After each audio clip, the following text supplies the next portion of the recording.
Calderon Alter. It's gonna be Alive versus Violet. Silence, you excited, man? You ready? Yeah, I mean, I could be more excited. You could be. Are you serious? Do you like? Nah, I'm kidding, man. I'm super excited for this match. You kidding me? I don't even want to cast this guy if I'm excited. All right, guys. So here in the bottom right corner, it's gonna be a Terran player, Mr. Alive. Very, very, very aggressive and fantastic Terran player. I love to watch him. We actually get the luxury to cast him in a lot of the daily tournaments that we see him in.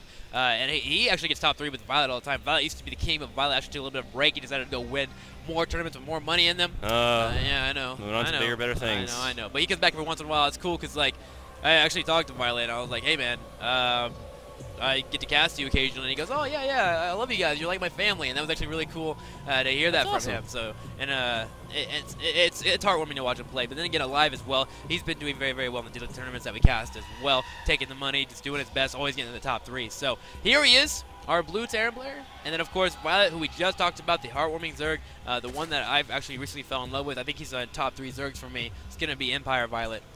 I wonder what actually Violet's name, where it came from. Of course, if you combined the colors of MLG, blue and red, you would probably get something similar to Violet, known as purple. Yeah. Not sure if you guys knew. That was actually, that's probably his plan. He knew that one day he would just come in and just destroy MLGs. So he's like, you know what? I'm going to go ahead and just say, Violet, it's actually my future. He can read the future, actually, believe it or not. So, looking down over into Alive, he has actually gone gas first. Very, very, very, very cool. We haven't seen it too much this weekend. I've only seen it actually when Polt went against, oh yes, when Polt played against, I believe it was Rhett. But nonetheless, the idea was to actually get a, no, it was Astoji. What am I talking about? It was Polt against Astoji. He went for a gas first so he can get out his Hellions a little bit faster, and 2 Hellions literally almost destroyed Astoji completely to the ground. He killed so many drones. I know what game you're talking about. Yeah, but there's a lot of tech options. You get your factory a little bit faster. That means you can follow up with a beautiful little amount of close Banshees, if you want to go that route. You have Blue Flame Hellions. You have so many options here, but he's actually got the racks down here in the top right corner, so see what the plan is for him. Yeah, he goes very fast, potentially Reactor Hellion. He may just actually lift off that barracks, or he may choose to keep it there as well, but just trying to hide the barracks, make Violet feel just a little bit uncomfortable, and there we see the factory right away, and is actually in the position of where the barracks is. Yeah, okay, yeah, it's up there. We see it being built now. That drone trying to harass whatever he can, but with that very fast factory, Violet has scouted this. Reactor goes down immediately. I think it's actually around the time where you can just pump 1 Hellion and then switch them up as the reactor finishes on the barracks. Meanwhile, in the base of Empire Violet, he's got that drone moving across the map. He's making a hatchery, going hatch first. Not a big surprise. Yeah, definitely not. And I like him actually leaving, pulling the drones off. He's going to make sure that he has a lot of lings available, keep up with double queen production. May even throw down a spine crawler if you would like. It's only be a couple of Hellions, but interesting that we have Alive actually throwing the tech down over here in the top right corner. I'm really interested to see what he plans to use that for. Now switching, going down to the Reactor Hellion. Oh, he missed a spot there. Delaying those Hellions actually at 10. Oh, he missed again, actually. Oh my gosh, Alive, you got it, man. There we go. So he has man, and now we'll secure his wall up. I assume he was expecting, or at least hoping for Violet to kind of miss a scout and maybe go to the top left or the top right, and then come a little bit too late. Maybe panics a little bit, get a couple of spine crawlers, but unfortunately for him, Violet found everything right away and knows everything, especially with the Overlord falling up here as well. Gonna come right on in and see the command center falling down afterwards at the same time. So he is aware of what exactly Alive is going for. It shouldn't be too fearful of too many Hellions, actually. No, I mean, a couple Hellions popping out now for Alive.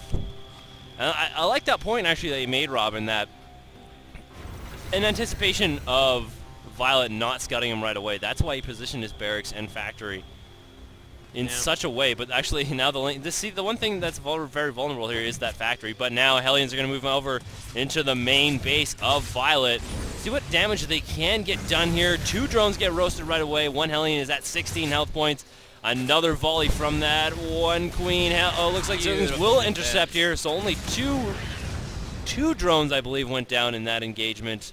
Not an incredible amount of damage done. At the same time, Speed didn't finish up as well. He picked off the reactor, and he had his links in here to pick off any Hellions that did pop out at the same time. So Violet doing very well in defending against this. Morlings now moving across the middle of the map as well, moving towards the natural, and he's just droning up like a madman behind this. Now his goal is to go ahead and try to delay this command center as long as possible, allow his advantage of having his hatchery up at home.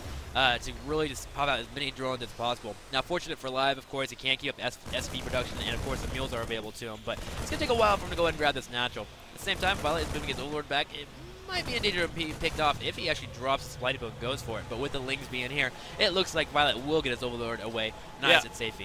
When Alive making that reactor outside the natural expansion there, that could have been switched up with a barracks if he had made that factory inside his main base. So he kind of took a risk and it did not pay off whatsoever, and now his Marine production is just going to be a little bit less than what it potentially would have been in the future. But not a huge loss for Alive, but just little tiny speckles of dust that accumulate into massive mounds of dirt, meaning as little things pile up, you know, little mistakes here and there.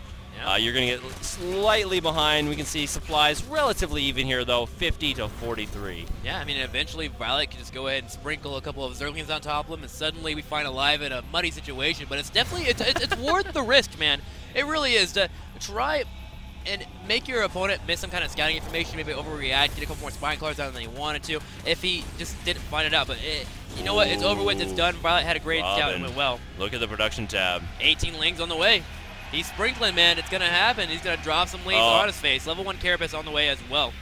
He is not just sprinkling. He is tossing. He has got a big scoop of Zerglings, and he just took from that Bulkborn, just took it up, scooped it down. Now making a ton of Zerglings with that Baneling Nest on the way. He may potentially go for a Baneling Dust, and although Alive is actually unaware that such an influx of Zerglings is coming now from Violet, there's no way that this push is going to do any damage in front of the natural expansion. Marines get surrounded by Empire's Violet's Zerglings. Wow. And now the counterattack is on. The Baneling Nest is just about to finish. More Zerglings on the way. Yeah, he hasn't had a time to actually create a wall, a Supply Depot wall whatsoever. These Lings are running straight on in here. And since he killed so many Marines, there's nothing really here to defend whatsoever for Alive. He is suddenly in a lot of trouble. His bunker does go down. Doesn't even get salvaged in time. Supply Depots are in trouble. Orbital is going to have to lift off. He's going to go ahead and finish off an SCV, it looks like. At the same time, he's trying his best to get stationed here in the main. He's got to go ahead and hold it possible. But I think, as you mentioned, the Baneling Nest finish, I think Violet can actually go ahead and build a few Banelings. Yes, he sure will. And go ahead and move his way in and potentially do a lot of damage here. You know what?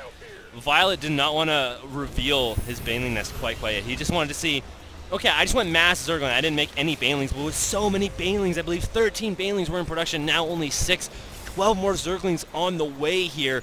Not very many units, although for Alive, if these Supply Depots stay down. Oh my goodness, here come the Banelings now, and Alive, no, stimming back, but no, the Supply Depots do not go up, and the Banelings will get into the main base of Alive. Now the Banelings wrecking havoc. SCV is being pulled now for Alive. The Banelings are ready to explode at any moment possible. It's just unfortunate circumstances here for Alive. He left the Supply Depot while GG comes from Alive. Violet will be taking game number 1. Banelings were actually able to get into the main without having to slam through a Supply Depot, which means he had more Banelings available for SCVs. Alive was done there, no matter what he did. And it was a very well-justified GG, but Violet, man, playing perfect that whole entire game. He hit every single timing at a slot that he had to hit. A very, very decisive play out there from Violet. He saw an opportunity to Baneling bust. He knew that his opponent was probably going to be a little bit weak in reinforcements just by killing off that one reactor even. He looked at the wall. You don't have a very solid wall if you only have one bunker. So Violet, it takes a lot of courage to make that kind of decision. He gets +1 Carapace making after his Baneling bust. If it does not succeed, let's say he just busts down the wall, he loses all his Banelings. I'll tell you what. His Zerglings still remain. Like they're a lot. They soak in a lot more damage just with that +1 Carapace. I'll tell you, his courage was definitely well drawn from being able to pick off so many Marines in the middle of the map. Literally, he knew that was a huge force that was sent from Alive. That after he killed all those Marines off, he literally could do whatever he wanted. As soon as he killed off all those Marines, we saw an influx of 22 more Lings on the way across.